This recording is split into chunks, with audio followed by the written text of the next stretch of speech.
Hey friends, welcome back to yet another fresh vlog today. So topic today is going to be about my new, or rather not so new, Yamaha Aerox 155. So this vehicle is about say 5 months old, and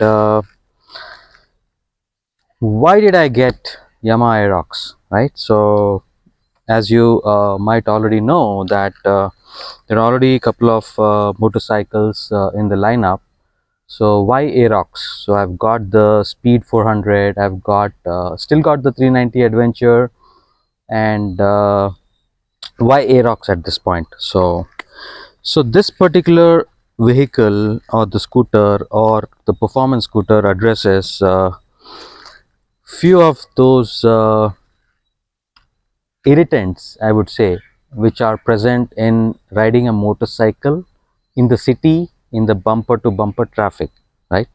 So in the bumper to bumper traffic, right, there's a lot of usage of clutch on and off, and then many of us like it or not, accept it or not, we develop soreness in the fingers and hands, right? We do, it does happen with age, right? At least it happens to me if I do it so continuously for say 1 hour, if I am going to be doing clutching. So yes, it does happen. So what's the solution to that? So solution typically to that is going to be your getting a vehicle or a scooter which is going to get away with the clutch and the gearing as an option, right? So there's not going to be clutch action, there's not going to be gear action. So what are the options there? So options over there is definitely a scooter, and in scooter uh, there are a lot of options at this point in time. You can choose between IC engines, the regular engine with where you fuel the engine with petrol, etc., and then there is an EV options also. Market is flooded with scooters with both the options, right? So why did I choose Aerox, right? So Aerox typically ground up does have the R15 DNA. So what do I mean by saying R15 DNA? So this particular engine, what comes in this particular performance scooter, is a 155cc engine derived from the R15, right? The legendary R15. So that, with that context, it is definitely a performance scooter, and the way uh, the scooter makes you feel when you're on it, I think it's something very, very special. I cannot really express it, but something one must experience. So just to get familiar with this particular scooter, right, this, as I said, this comes with 155cc engine right there, and it's got its own the radiator neatly tucked in, and it comes with a dual rear shocks, just like any other motorcycle. So yeah, so and it comes with very big wheels, my friends. So these are about 14-inch wheels, alloy wheels, what comes on this particular vehicle. Yes, it does come with only the disc in the front and drum brakes at the rear, but it is a dual channel ABS. Rather, it's a single channel ABS, I would say, because there's only one disc here. So yeah, went in for this particular color in blue because this is very legendary to Yamaha, so very specific Yamaha color. So went in for this color, and it's about say 4-5 months old, and the bike has done a good amount of kilometers, close to about 5,600 kilometers to be precise, and loving it so far, right? In terms of the ease, lightness, and the breeze, right? This vehicle just moves with a breeze in the city. You have enough and more power on the tap. As you accelerate, bike just takes off. So it's not behind either of any of the motorcycles or scooters on the road. So yes, that is about the ride experience what I had. And in terms of maintenance, I would say that maintenance is, I'll not say very cheap. Yamaha maintenance is never cheap. So maintenance, yes, it's once in 3,000. Yamaha expects you to come in for service, and then they do the oil change, and other they do check up the brakes. If needed, you get your pads and shoes replaced. And another thing on this particular motorcycle is, let me turn this around so that you can see the other side of the motorcycle or the scooter.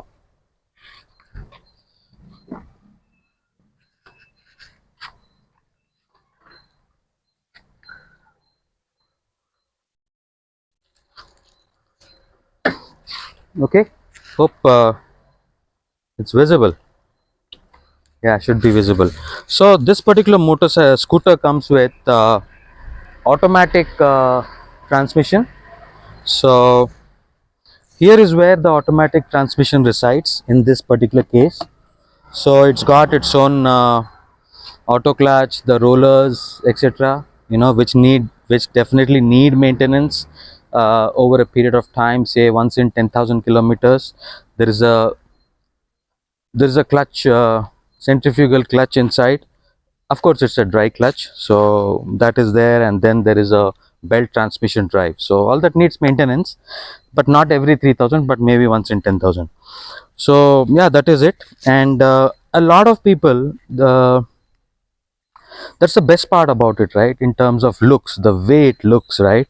This particular scooter looks no less than a sports motorcycle, right? In terms of the design language, in terms of the color, in terms of the fit finish, etc. So I will give it 9 out of 10 in the looks department. And in terms of ride quality and performance, of course it's a performance scooter, and there are very few scooters in this market in our country which can come close to the performance of an Aerox, right?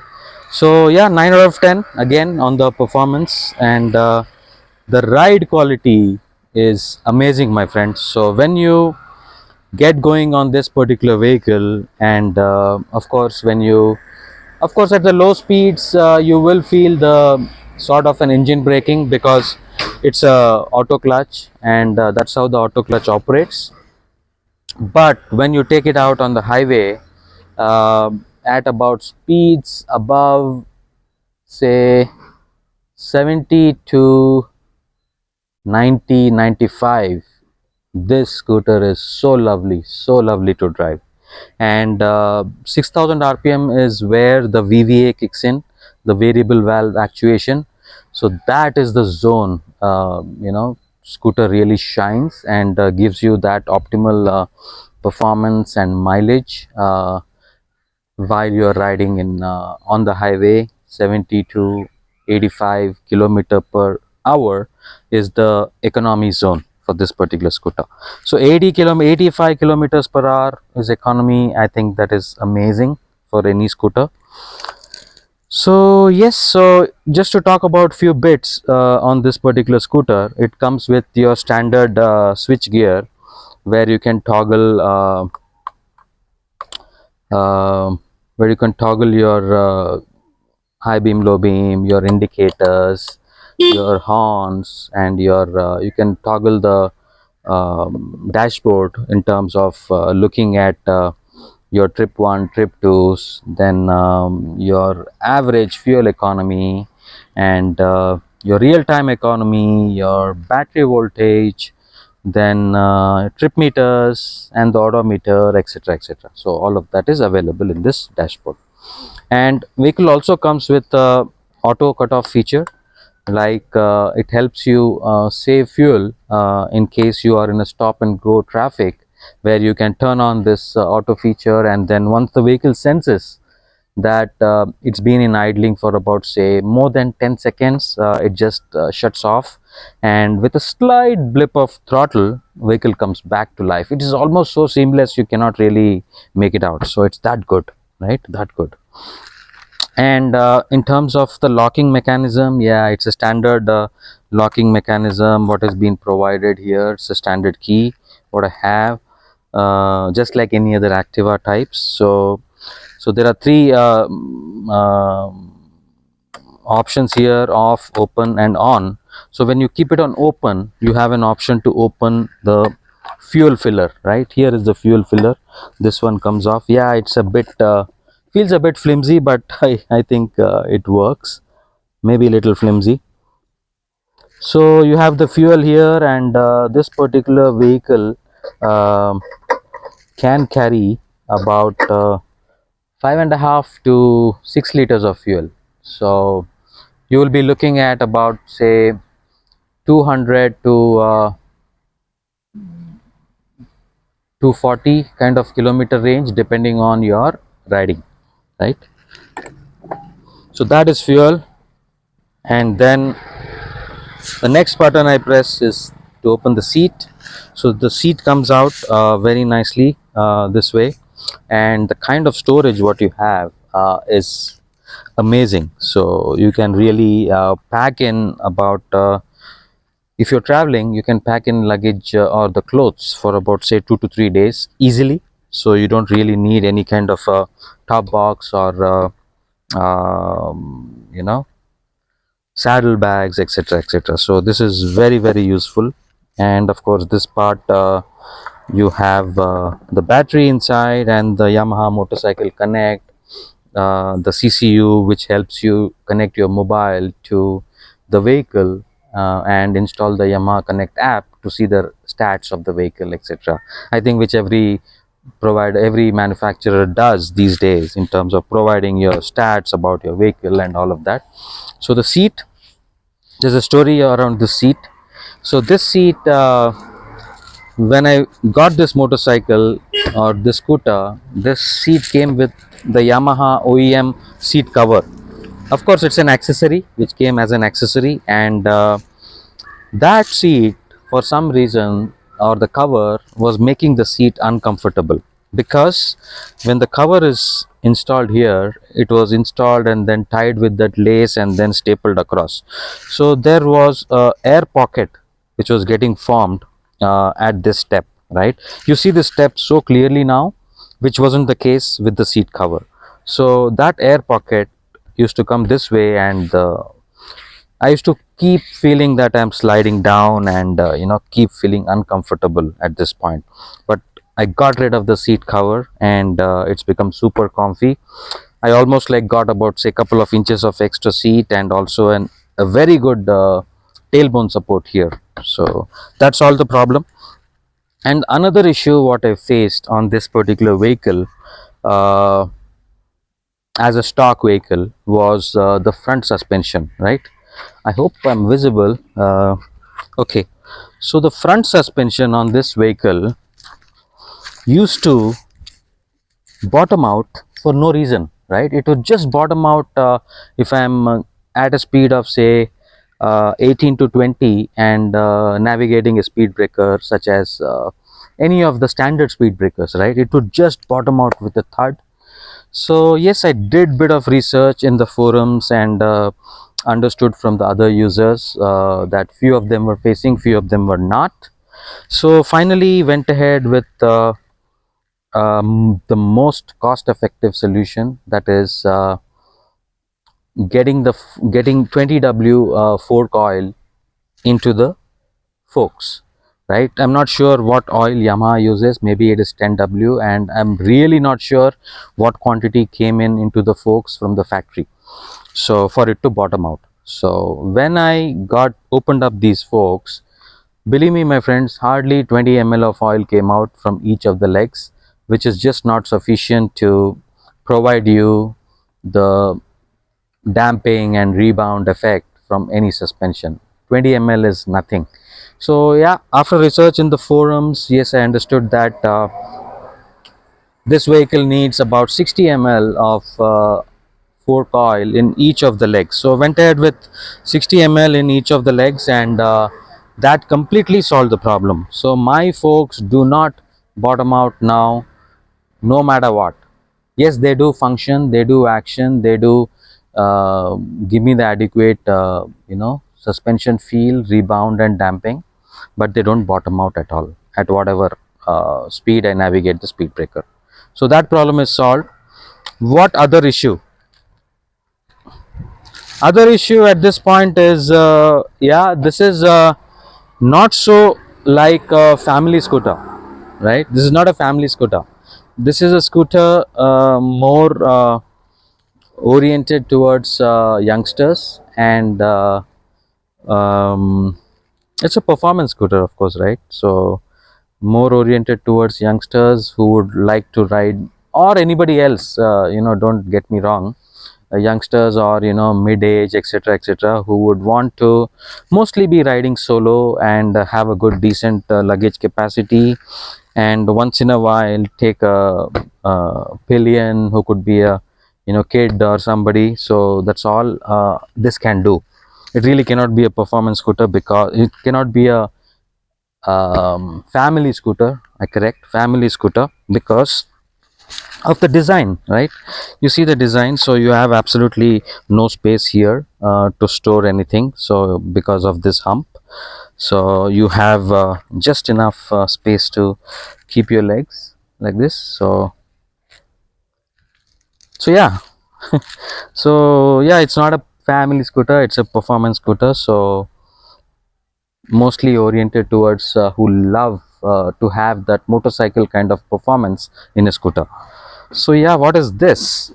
So this part is your small glove box, what they have given here, and this also has your 12-volt cigarette lighter option, where you can connect your USB and then connect a charging option cable, which I have connected, and keep your mobile on the mount and charge on the go, right? So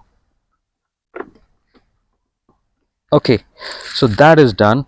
And the next one, major issue, what was this particular side stand, right?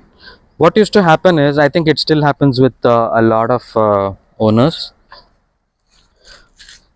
So this side stand, especially when you uh, park it in, even in a slight slope, right, slight slope, I mean the forward slope, so it tends to open up on its own like this. Do you see this? It tends to open up like this, and then your vehicle is on the ground, it falls. And there were two reasons why that was happening. One is the kind of spring what Yamaha had provided. It had next to nothing tension, absolutely no tension, so it used to just open up. And yeah, the base also, I've gone ahead and added a side stand extender and a stiffer spring from Pulsar motorcycle side stand. So yeah, always Bajaj comes to rescue in terms of spare parts needed for other vehicles also. So yeah, that happened, and I got this, and then it is nice now. It is usable. I don't fear that my scooter is going to fall off and all of that. Yeah, and the bike scooter also comes with a beautiful center stand. So comes with a beautiful center stand. Mostly I like to use the center stand because this side stand comes with a sensor switch, which doesn't allow you to start the scooter and do the cold start, etc. So I like to keep it on the center stand, so I can do the cold start in the mornings and get the bike ready to go. That's yeah. And third issue, what many of you might have faced, or at least I am seeing, is the stiffness of the rear shock absorber. It is slightly on the stiffer side to anybody's liking. So they say that in 2024 model it is sorted, but I still feel it could do better in terms of your both your damping and rebound, so that it can provide a bit more comfort to the rider's back. So that's an issue. So yeah, so there are a lot of, it's a huge you know, I will say there's a huge market here in terms of aftermarket accessories for this particular vehicle. So mainly from the Southeast Asia, Asian countries like Malaysia, Indonesia, etc. Huge lineup of manufacturers making aftermarket stuff.